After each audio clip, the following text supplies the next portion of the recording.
Okay, so we're just going to do an example of foot dialing. And the goal with this is to get your first MTP, your fifth MTP, and your calcaneus to make a stable triangle in your foot.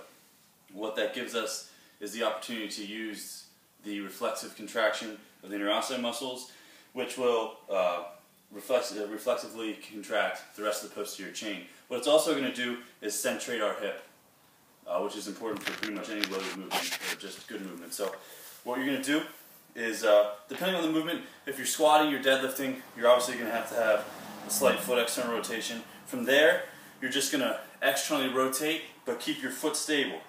So see how, come on in closer, Justin. See how as I rotate the foot, my foot doesn't move, those joints just grab.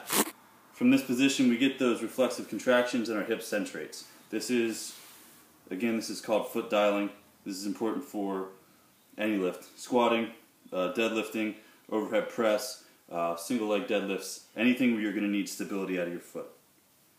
Let's watch.